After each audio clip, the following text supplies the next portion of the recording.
자, 홍준표 후보는 모래시계 검사다. 내가 국민검사다. 이런 얘기를 했는데 여기에 대해서 원작자가 사실과 좀 다르다. 이렇게 얘기해서 또 논란이 되고 있습니다. 먼저 홍준표 후보의 모래시계 검사론 들어보시겠습니다.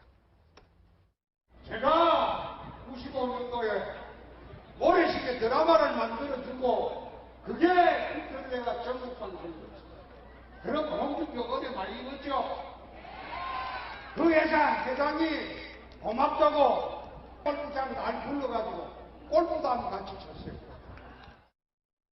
네, 내가 바로 그 유명한 모래시계 검사다 이렇게 유세차에서 얘기를 하고 있고요. 실제로 그 영상을 사용도 한다고 합니다. 음원도 쓰죠. 네, 예. 그런데 정작 이 드라마를 썼던 작가는 아니다. 이렇게 자신의 SNS에 글을 올렸습니다. 송진아 작가죠. 유명한. 네, 홍 후보 모래시계 검사 아니다라는 제목으로 요즘 모래시계 모델이 되었던 검사라고 주장하는 분이 계신데 사실관계를 바로잡고자 한다. 자, 어떤 사실이냐 이렇게 밝혔어요. 네, 그분은 제가 모래시계를 집필할 때 취재차 만났던 여러 검사들 중에 한 분일 뿐입니다. 이렇게 얘기를 했어요. 근데 드라마는 네. 뭐 가공하는 거 아니에요. 그렇죠. 그러니까 픽션 아닙니까? 허구죠, 허구. 예. 허구인데. 그래서 뭐 드라마 볼 때 뭐 본 드라마는 뭐 사실과 등장하는 관계없고. 뭐 이런 그렇죠. 거 다 허구라고 그 앞에 자막이 지금 저게 보면 나와요. 이제 그 패러디한 영상이에요. 그러니까 이제 서로 자기 입장에 따라서 네. 홍준표 후보는 그 주인공 나다. 내가 나를 모델로 해서 조금 뭐 이렇게 뭐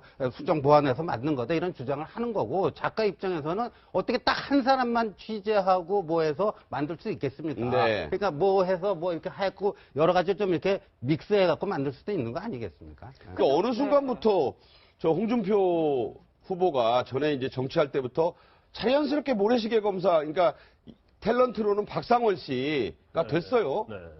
그게 이제 1995년도에 SBS에서 했는데 시청률이 뭐 64.5%까지 나왔던 그랬죠. 그런 엄청난 드라마. 귀가시계라는 별명도 있었죠. 예, 뭐 저도 드라마를 본 기억이 나요. 그리고 그 시간을 맞춰서 집에 가서 본 기억이 나는데 일단은 뭐 홍준표 그 검사를 어떤 그 모델 중에 일부는 될 가능성이 있다고 봐요. 그런데 여러 이제 드라마 어떤 제작 과정 같은 거 우리가 유추해 보면 그 중에 일부 검사에다 이제 여러 가지를 짜맞춰서 어떤 시청률을 높이기 위한 어떤 정의감 그런 걸 불어넣었을 가능성이 크다고 봅니다.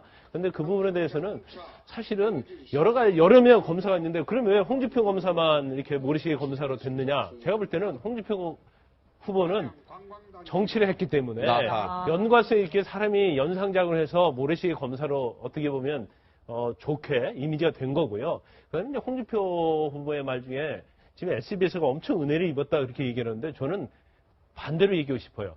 SBS에서 모래시계라는 드라마를 만들었기 네. 때문에 오늘의 홍준표가 있은 것이지 네. 홍준표 때문에 그 SBS가 어떤 오늘의 SBS가 된 건 아니거든요. 그래서 어떻게 보면 주도가 좀 전말됐다 그렇게 보고 싶습니다. 네네. 그래서 모래시계 검사랑 홍준표 후보에 그렇게 공통점이 많았나요? 어떤가요?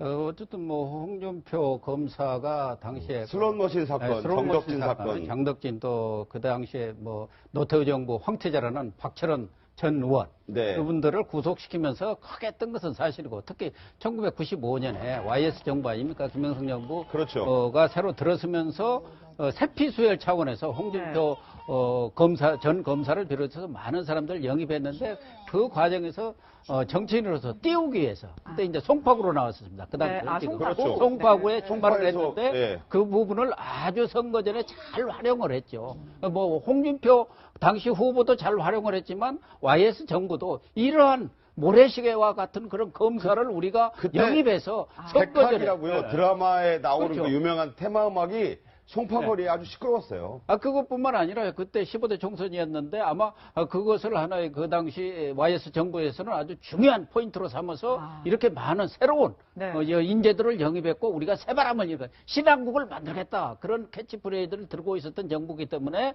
특히 홍준표 후보가 그때 엄청나게 떴죠. 네네. 15명의 송진아 작가의 말에 15명의 검사를 인터뷰하고서 그때 당시 강우석 검사거든요. 드라마에 나오는 드라마 검사 주인공 이름은 강우석이었죠. 검사였죠. 예. 그 강우석 검사의 캐릭터가 15명의 검사를 인터뷰하고서 그 15분의 1이었다는 얘기예요. 그렇죠. 그런 얘기가 지금 송진아 작가 얘기예요. 그렇다고 하면 물론 홍준표 후보도 그중에 한 분인 건 맞죠. 그러나 본인이 온전하게 모래시계 강우석 검사의 모델이었다 이렇게 얘기하는 건 좀 지나친데 네. 그럼에도 불구하고 본인이 열심히 이렇게 이용하고 있잖아요. 네. 그러면 SBS가 은혜를 입었다고 하기보다 본인도 SBS 혜택을 받았다고 얘기하시는 게 맞겠습니다. 네, 네.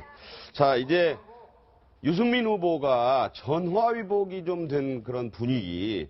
그야말로 뭐 사퇴 압박에 시달리고 의원들 14명이 떠나니까 홍 후보가 마지막 토론회에서 뭐 덕이 없어서 나간 거 아니냐 이런 수모까지 받았는데 반전의 분위기가 일고 있습니다. 먼저 논란이 많았던 황영철 의원의 얘기부터 들어보시죠. 그날 탈당 선언을 하자마자 친박계 의원들이 뭐 이렇게 준동하는 모습을 보면서 예. 자유한국당 아직 힘들겠다. 친박계 의원들이 그렇게 나서서 비난하고 다시 목소리를 내고 이러는 것을 들으면서 이거 좀 아닌 것 같다. 그렇게 솔직히 저하고 또 통화한 의원들도 계시고요. 계시군요. 그 서너 분 정도 뭐 서너 분. 같은 그런 말씀을 하시더라고요.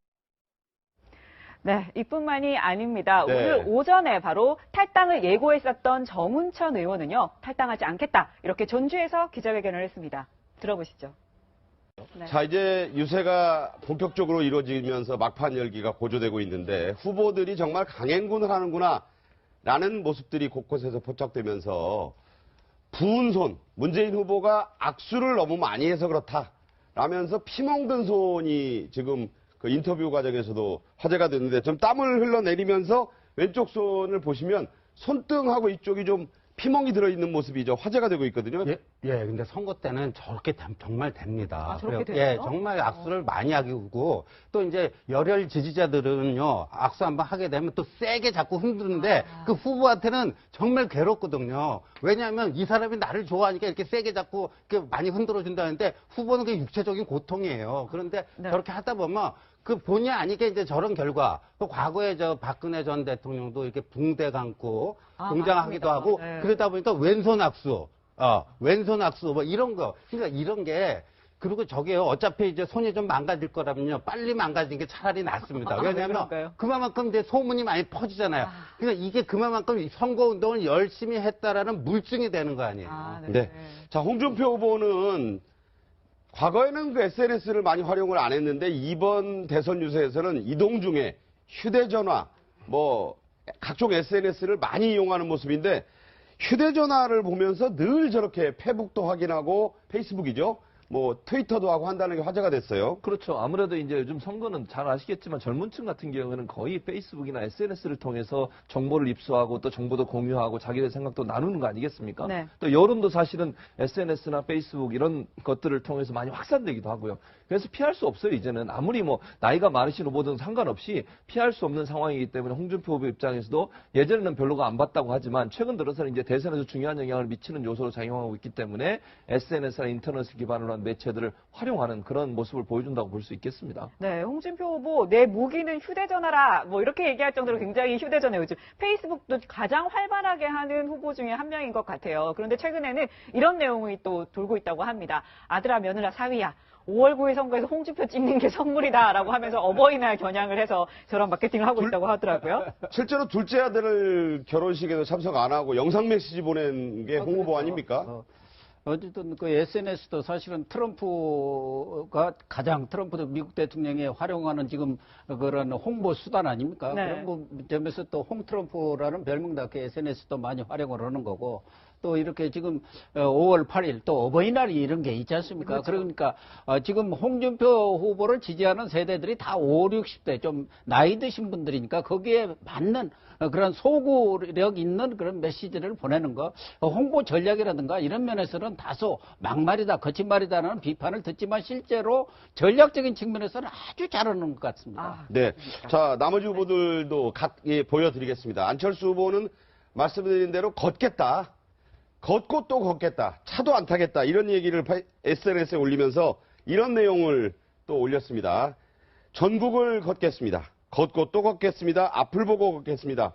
미래를 향해 걷겠습니다. 예, 그러니까 저것도 이제 선거 유세 전술의 하나죠. 아, 그런가요? 그렇죠. 항상 그러니까 이 그 김영삼 전 대통령이 말이에요. 30대 때 그 27살 때가 국회의원 되고 30대 때 그 전까지는 말을 탔는데 말을 이제 안 타기로 결심했다는 거. 왜냐하면 말 위에 타보니까 다 사람이 알로 보이더라는 거예요. 아래로 보인다. 아래로. 예, 예. 그러니까 사람, 그 정치인은 항상 겸손하고, 네. 그러니까 눈높이를 맞춰야 되는데 말 타는 게 별로 정치인의 미래를 위해서는 안 좋다. 근데 저것도 도보 유세라는 게 그런 점에 맥락이 같은 거거든요. 집에도 안 들어간대요. 집에도 안 들어가고. 그리고 이제 선거 때 보면 지역구 사무실을 아예 폐쇄하는 후보도 있어요. 자기 선거 사무실을. 왜냐하면 그 선거 사무실에 안주하는 그런 선거 운동을 하지 않겠다. 항상 늘 현장 속에서 그 유권자들을 찾아가는 모습을 보이기 위해서 그렇게 하는 거죠. 네. 자, 그리고 이제 4월 22일부터 국토대장정을 시작한 게 바른정당인데 5월 8일 선거 전날에 국회의사당에 도착하는 국토대장정을 이미 시작했다. 그 발대식 하는 모습 보고 계시고요. 자, 정의당 젊은 층을 상대로 했기 때문인지 역시 청년층 공략에 퀵보드라고 있지 않습니까? 전동 퀵보드. 저런 선거운동도 하고 있어요. 일단 뭐 이색적인 선거운동을 해야지 언론의 스포트라이트를 받는 거예요. 그래서 이제 안철수 후보를 보면 이제 도보 대장정을 하겠다고 하는 거잖아요. 근데 네네. 사실 도보가 시간이 좀 많이 걸려요. 그래서 일단 스킨십은 굉장히 좋죠. 그렇지만 여러 가지 또 체력이 굉장히 많이 소요가 됩니다. 네, 네. 장점, 단점이 좀 있어요. 그런데 수행 한 명만 가지고 자기 한 명만 같이 수행해서 이제 하겠다고 하는데 저거 어느 정도 효과가 있을지 한번 봐야 할 것 같고요. 그런데 정의당이 좀 약간 그 어떤 청년층에게 타켓을 잡는 그런 선거운동을 굉장히 좀 잘하고 있지 않나 싶습니다. 그래서 사실 뭐 퀵보드를 타고 유세를 한다 그런 것들은 굉장히 유권자들이 지나가면서 볼 때는 굉장히 관심을 받을 수 있거든요. 네네. 지금 후보들 선거 유세하는 거 보면 일반적으로 차에다가 이제까지 했던 전형적인 방법으로 누굴 찍어달라 그런 식이었는데 또 유세도 들어보면 마음에 와닿지 않아요. 근데 이런 네네. 부분들은 뭐 선거에 상당히 효과를 발생할 수 있는 거죠. 네. 내일 어린이날이지만 유세전은 계속 될 것 같습니다. 저희는 내일은 쉬고요. 다음 주 월요일에 또 찾아뵙겠는데 전문가 네 분과의 말씀도 여기까지 듣겠습니다. 오늘 말씀 잘 들었습니다. 그 패러디한 영상이에요. 그러니까 이제 서로 자기 입장에 따라서 네. 홍준표 후보는 그 주인공 나다. 나를 모델로 해서 조금 이렇게 수정 보완해서 만든 거다. 이런 주장을 하는 거고 작가 입장에서는 어떻게 딱 한 사람만 취재하고 해서 만들 수 있겠습니까? 네. 그러니까 해서 이렇게 하고 여러 가지 좀 이렇게 믹스해 갖고 만들 수도 있는 거 아니겠습니까? 그 어느 순간부터 저 홍준표 후보가 전에 이제 정치할 때부터 자연스럽게 모래시계 검사, 그러니까 탤런트로는 박상원 씨가 됐어요. 네. 그게 이제 1995년도에 SBS에서 했는데 시청률이 64.5%까지 나왔던 그랬죠. 그런 엄청난 드라마. 귀가시계라는 별명도 있었죠. 네, 저도 드라마를 본 기억이 나요. 그리고 그 시간에 맞춰서 집에 가서 본 기억이 나는데 일단은 홍준표 그 검사를 어떤 그 모델 중에 일부는 될 가능성이 있다고 봐요. 그런데 여러 이제 드라마 어떤 제작 과정 같은 거 우리가 유추해 보면 그중 자, 홍준표 후보는 모래시계 검사다. 내가 국민 검사다. 이런 얘기를 했는데 여기에 대해서 원작자가 사실과 좀 다르다. 이렇게 얘기해서 또 논란이 되고 있습니다. 먼저 홍준표 후보의 모래시계 검사론 들어보시겠습니다. 제가 95년도에 모래시계 드라마를 만들어주고 그게 인터넷가 전국방송이었습니다. 그럼 홍준표 어디 많이 입었죠? 요즘 모래시계의 모델이 되었던 검사라고 주장하는 분이 계신데 사실관계를 바로잡고자 한다. 자, 어떤 사실이냐 이렇게 밝혔어요. 네, 그분은 제가 모래시계를 집필할 때 취재차 만났던 여러 검사들 중에 한 분일 뿐입니다. 이렇게 얘기를 했어요. 근데 드라마는 네. 가공하는 거 아니에요. 그렇죠. 그러니까 픽션 아닙니까? 허구죠, 허구. 예. 허구인데. 그래서 드라마 볼 때 본 드라마는 사실과 등장하는 관계없고. 인물 이런 그렇죠. 거 다 허구라고 그 앞에 자막이 지금 저게 보면 나와요. 이제 그 회장이 고맙다고 골프장 날 불러가지고 골프도 한번 같이 쳤어요. 네, 내가 바로 그 유명한 모래시계 검사다 이렇게 유세차에서 얘기를 하고 있고요. 실제로 그 영상을 사용도 한다고 합니다. 음원도 쓰죠. 네, 예. 그런데 정작 이 드라마를 썼던 작가는 아니다. 이렇게 자신의 SNS에 글을 올렸습니다. 송진아 작가죠, 유명한. 네, 홍 후보 모래시계 검사 아니다라는 제목으로